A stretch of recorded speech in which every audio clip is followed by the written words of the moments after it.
Bismillahirrahmanirrahim. Assalamualaikum warahmatullahi wabarakatuh. Selamat jumpa lagi para pembelajar Sobat Sosio Bakti dimanapun Anda berada. Semoga selalu sehat, sejahtera, dan bahagia.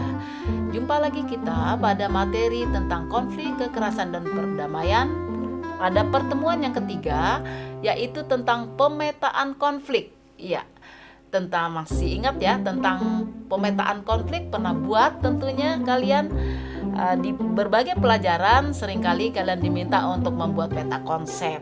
Tujuannya apa itu? Ya, tujuannya untuk memudahkan kita bagaimana memahami materi-materi yang bersangkutan, materi-materi tersebut, sehingga kita tahu apa tujuan yang diharapkan dari materi tersebut. Apalagi di dalam pelajaran geografi ya, kalian sering juga diminta untuk membuat peta-peta dari wilayah-wilayah tertentu yang sederhana ya, yang tentunya itu diharapkan untuk kita mudah mengenali suatu wilayah dan bisa mencapai tujuan apa yang kita cari. Nah, demikian para pembelajar, di dalam materi konflik, kekerasan, dan perdamaian ini kita juga berlatih untuk membuat bagaimana pemetaan konflik yang ada di dalam masyarakat. Ya, kita langsung melihat saja tujuan pembelajaran yang diharapkan di dalam materi pemetaan konflik ini. Ya, apa yang diharapkan dalam tujuan pembelajaran, yaitu melalui pengamatan, literasi, diskusi, diharapkan para siswa semuanya dapat memetakan konflik untuk dapat melakukan resolusi konflik dan mengumpulkan data primer atau sekunder tentang konflik dan kekerasan dalam masyarakat dan penyelesaian yang dilakukan oleh warga masyarakat, serta mendiskusikannya untuk mencapai penyelesaian tanpa kekerasan dan menggunakan analisa tentang terjadinya konflik, kekerasan, dan perdamaian dengan sikap ingin tahu, peduli, bekerjasama, dan bertanggung jawab. Ya, jadi para pembelajar sekalian, selalu kita berharap mengedepankan bagaimana kita bisa menunjukkan penyelesaian konflik dengan cara-cara damai ya, dan menumbuh kembangkan perdamaian yang ada di dalam masyarakat sesuai dengan KD atau kompetensi dasar pengetahuan dan keterampilan ya. Masih dalam KD 34 dalam pengetahuan, yaitu menganalisis konflik sosial dengan cara memberikan respon untuk melakukan resolusi konflik demi terjadinya kehidupan yang damai di masyarakat, dan keterampilannya dapat memetakan konflik ya, dapat melakukan resolusi konflik dan menumbuh kembangkan perdamaian dalam masyarakat. Oke. Ya, apa yang akan dibahas? Mari pertama kita akan melihat pengertian dari pada pemetaan konflik.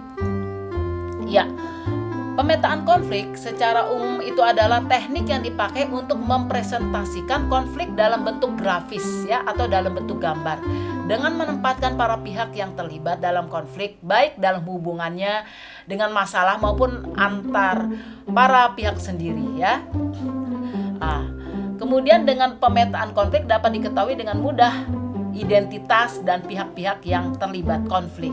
Nah, kita lihat dari tokoh Fisher menggambarkan ya, atau menyimpulkan bahwa pemetaan konflik itu adalah gambaran awal tentang berbagai sikap dan perilaku dan situasi yang berkembang dalam dinamika konflik, meliputi pemetaan pihak yang berkonflik dan berbagai aspirasi dan pihak-pihak yang ada ya.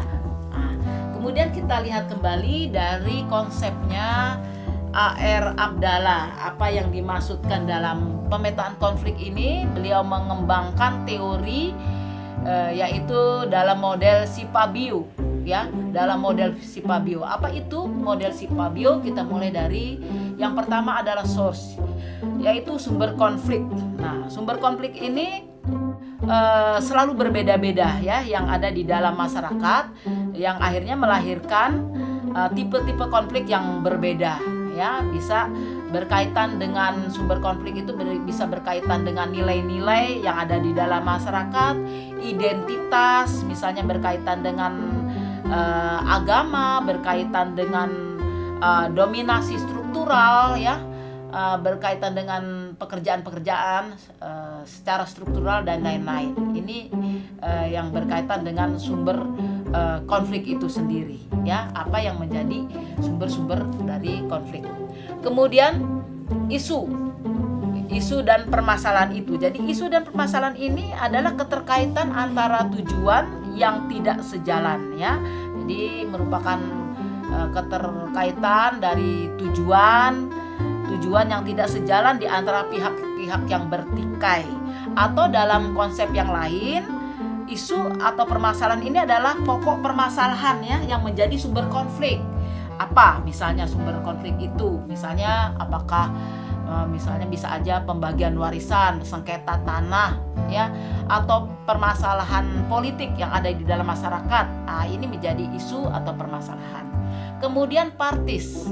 Ya, si Fabio yang berikut ini adalah partis, P-nya partis atau pihak ya.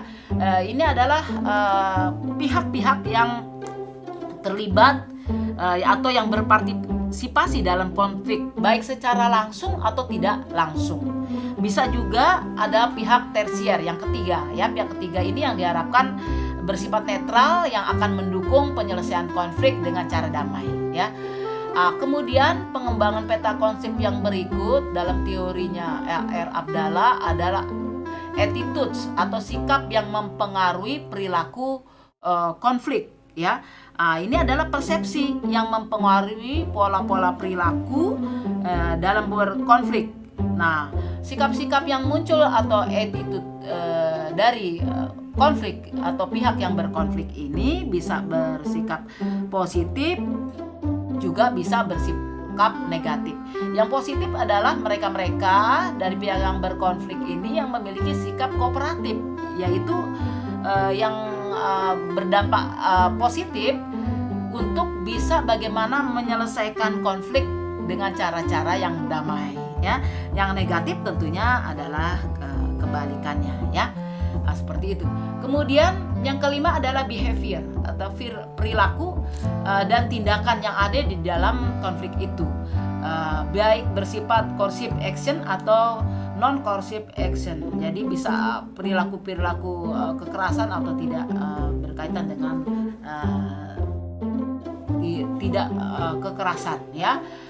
Kemudian yang keenam adalah intervention atau campur tangan pihak lain ya, adanya campur tangan pihak lain. Jadi bisa terjadi kondisi ada pihak-pihak lain yang terlibat di dalam konflik tersebut. Kemudian yang berikut adalah outcome atau hasil akhir. Nah, ini yang dikembangkan oleh A.R. Abdallah.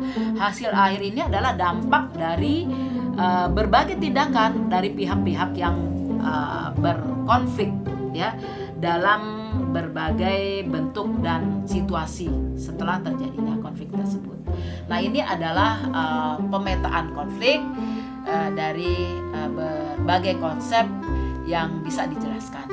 Nah, berikutnya apa saja yang bisa ya dilakukan dalam melakukan pemetaan atau pemetaan konflik. Ini kita ambil dari Kesbangpol, yaitu ada 5 yang dikembangkan di sini. Yang pertama adalah kalian bisa melakukan yaitu dengan membuat pemetaan konflik dalam masyarakat itu. Yang ada yaitu yang pertama identitas para pihak yang terlibat langsung atau tidak langsung ya. Yang kedua jenis relasi antar pihak yang terlibat ya. Relasi apa, hubungan apa dari pihak-pihak yang terlibat itu dari pihak yang berkonflik. Kemudian yang ketiga adalah berbagai kepentingan ya, berbagai kepentingan yang terlibat dalam konflik. Ini dituliskan dengan jelas. Ada berbagai kepentingan apa. Tentu ini sangat berkaitan dengan relasi yang terlibat ya. Kepentingannya apa dari dalam konflik tersebut. Kemudian berbagai isu yang terlibat dalam konflik ya.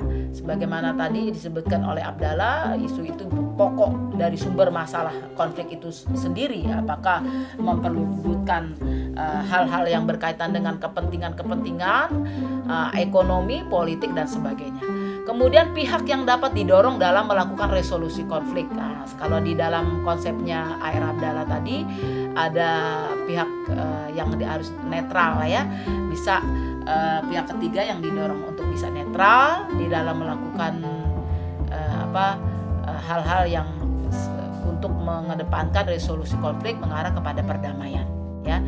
Nah, inilah yang bisa kita buat di dalam pemetaan konflik untuk mempermudah bagaimana kita sebutkan tadi tujuan pemetaan konflik itu adalah bagaimana kita bisa melihat konflik secara utuh dan mengembangkannya sehingga bisa bagaimana kita bersikap untuk menyelesaikan konflik secara damai ya, dengan berbagai pengembangan dan contoh yang bisa kita dapatkan.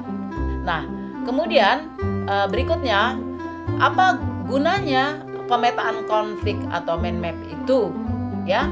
Nah, kita bisa lihat dari berbagai yang dikemukakan oleh Simon Fisher 2000 ini, yaitu yang disebut dengan mind map itu sendiri disebutkan adalah proses praktis untuk menguji dan memahami realistis konflik dari perspektif yang beragam atau menjadi dasar pijakan bagi strategi dan perencanaan dalam penyelesaian konflik. Nah, yang pertama perlunya itu yaitu latar belakang ya, yaitu pemahaman latar belakang sejarah situasi konflik dan peristiwa konflik. Ya, jadi peristiwa konflik itu adalah bukan merupakan satu peristiwa yang instan ya. Jadi tentu ada latar belakang. Jadi kita harus mengetahui, perlunya mind map itu untuk mengetahui latar belakang dari peristiwa itu sendiri. Nah, kemudian ini dapat mengidentifikasi dari semua kelompok yang terlibat. Jadi mind map itu perlu untuk bisa mengidentifikasi siapa saja yang terlibat di dalam konflik yang ada di dalam masyarakat tersebut ya. Jadi bukan hanya pada pihak utama yang terlibat, tapi juga bisa pihak ketiga baik langsung atau tidak langsung. Nah, selanjutnya satu peta konsep, maksudnya peta konflik itu juga untuk mengetahui lebih luas relasi-relasi satu sama lain masing-masing pihak yang berkonflik. Jadi ini karena masing-masing ini bisa memiliki memiliki pandangan yang berbeda-beda ya terhadap konflik yang berbeda. Jadi menjadi dasar dari pihak ketiga untuk mengambil tindakan penanganan konflik secara damai.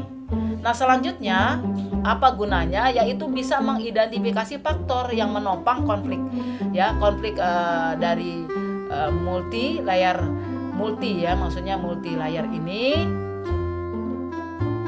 dari segi yang terlibat atau menjadi penyebab ya dari konflik.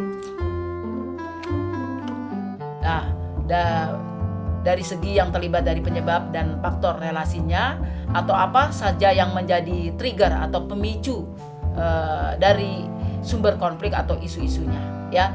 Nah, kemudian apa perlunya mind mapping ini dalam konflik, yaitu kita akan belajar dari apa yang sudah dilakukan, dari kegagalan atau kesuksesan ya yang muncul, sehingga akan muncul kehati-hatian kita dan tidak gegabah di dalam bagaimana kita menyelesaikan satu konflik yang ada di dalam masyarakat.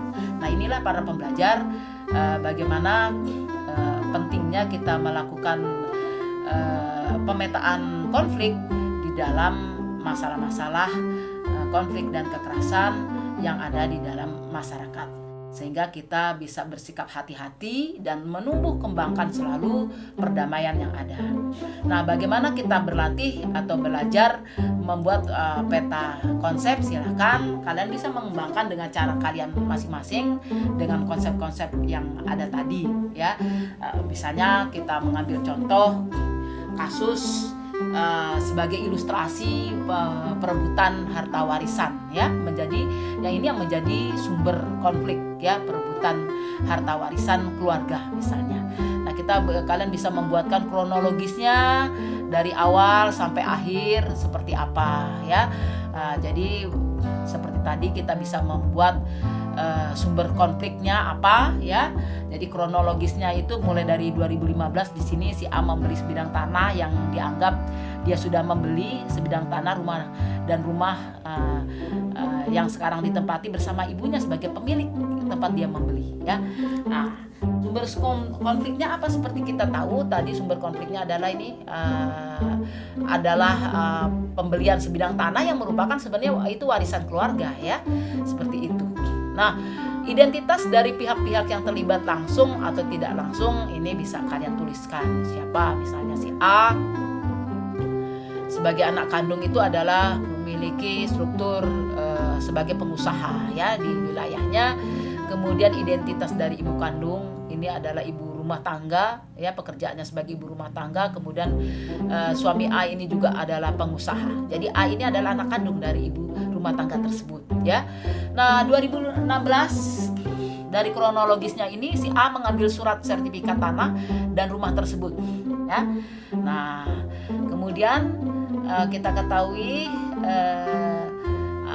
jadi si A ini adalah anak kandung ya, dan yang mengambil sertifikat ini relasinya siapa saja dari pihak-pihak yang terlibat itu menantu ya, dan jadi ibu kandung itu dan ibu mertua ya. Ibu mertua ini ibu kandung si A ya. Jadi kemudian relasi juga yang terlibat dalam konflik itu adalah adik-adik dari si A ya, karena si A ini memiliki adik-adik yang juga punya kepentingan terhadap rumah yang sudah dianggap dibeli tadi ya.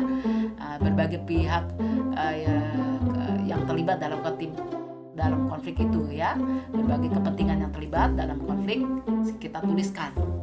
Nah, kemudian relasinya apa juga? Ini tadi ini suami si A nih meminta mertuanya untuk, ini masalahnya bermula di sini ketika suami si A meminta mertuanya untuk tidak tinggal bersamanya lagi karena rumahnya sudah dibeli, dianggap sudah dibeli ya, seperti itu 2017 ya. Jadi tentu ini akan melibatkan konflik dari pihak-pihak yang di sini berbagai kepentingan tadi. Si A sendiri sebagai anak kandung, ini kemudian suami ini sebagai menantu si A, kemudian adik-adik dari keluarga ini ya. Nah, kemudian 2018 si A dan suaminya mengusir paksa ibu mertuanya dari rumah tersebut. Nah, isunya apa?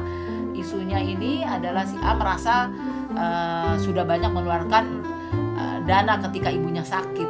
Nah, dianggap dana yang dikeluarkan ketika ibunya sakit ini impas dengan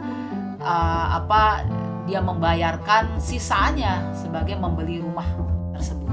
Nah, tentunya ini menimbulkan protes dari adik-adik atau keluarga dan ibunya yang merasa terusir karena merasa tidak menjual tanahnya, dan karena merasa si A ini adalah anak kandungnya yang nanti juga akan diberikan bagian-bagiannya mungkin ketika rumah ini nanti dikurangi dengan pembiayaan dari ibunya ini yang sakit ketika itu.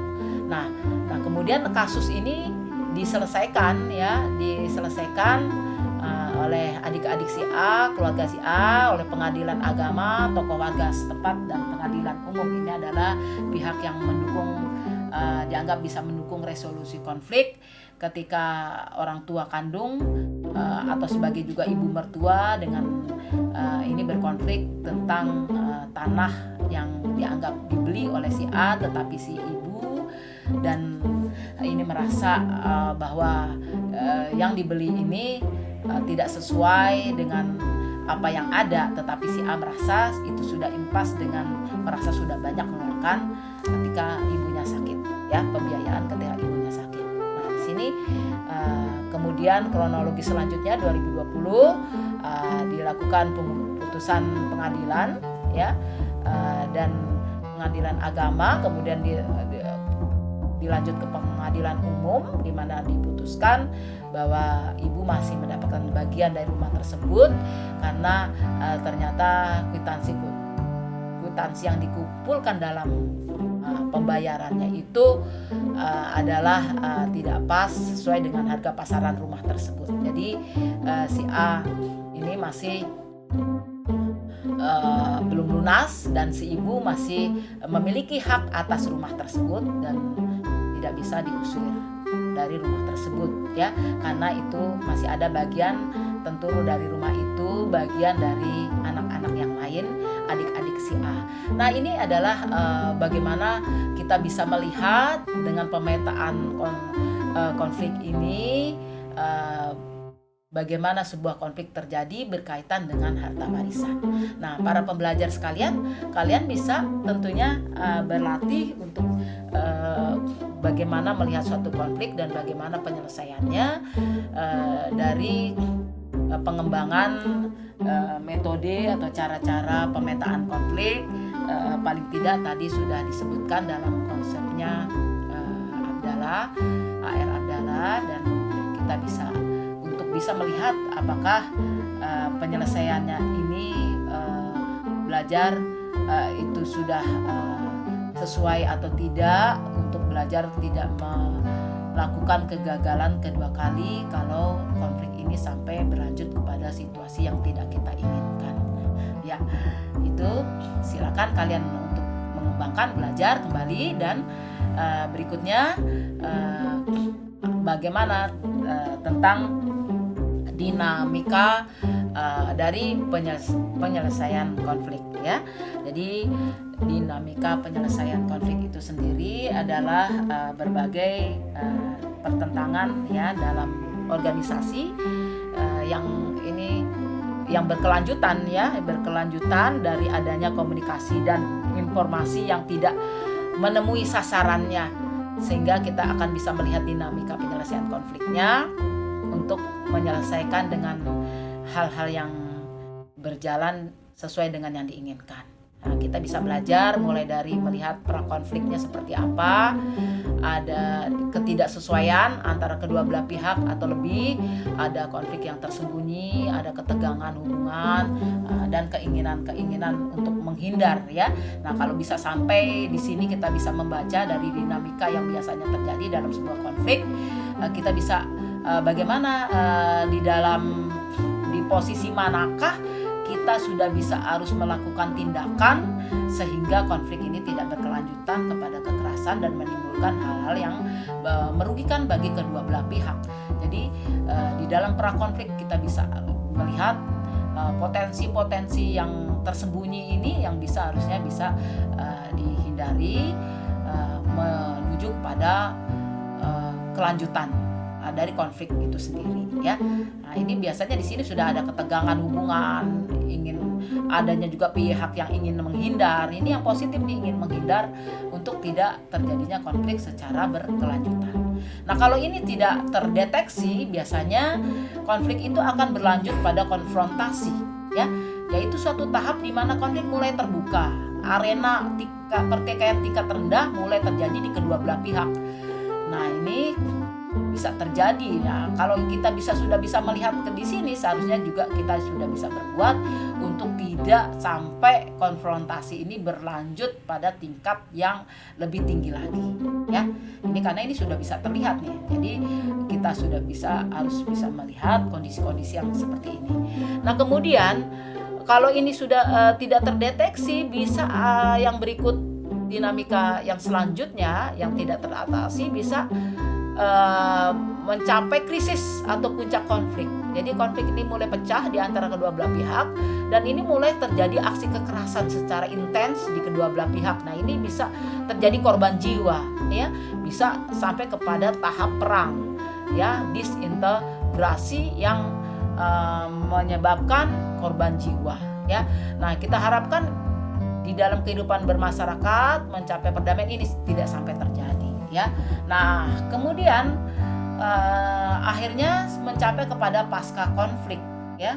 Nah, jadi ada konfrontasi diakhiri bisa secara dengan kekerasan, ini pasca konflik, ketegangan, bisa juga akhirnya mengarah kepada hubungan mulai pulih di antara kedua belah pihak yang berkonflik. Jadi pasca konflik ini bisa secara kekerasan, bisa menimbulkan ketegangan, dan juga akhirnya mengarah bisa juga kepada hubungan yang mulai pulih kembali di antara kedua belah pihak yang berkonflik. Nah, inilah dinamika penyelesaian konflik yang biasanya bisa kita lihat, dan harusnya kita sudah bisa membaca jika terjadi satu kondisi ketidaksesuaian, ya, tadi ada komunikasi atau informasi yang tidak menemui sasaran, seharusnya lah bisa kita lihat, dan jangan sampai kita terlambat dalam mengendalikan konflik yang mengarah kepada kekerasan. Demikianlah para pembelajar, bagaimana kita bisa melihat bahayanya konflik yang menuju kepada kekerasan, dan bisa belajar untuk melakukan pemetaan konflik, belajar dari kesalahan-kesalahan, dan akhirnya kita tidak mengarah kepada konflik-konflik yang lebih luas lagi. Akhirnya terima kasih untuk terus berlatih dan belajar bagaimana bisa menyelesaikan konflik secara damai. Sampai bertemu dalam kesempatan yang akan datang.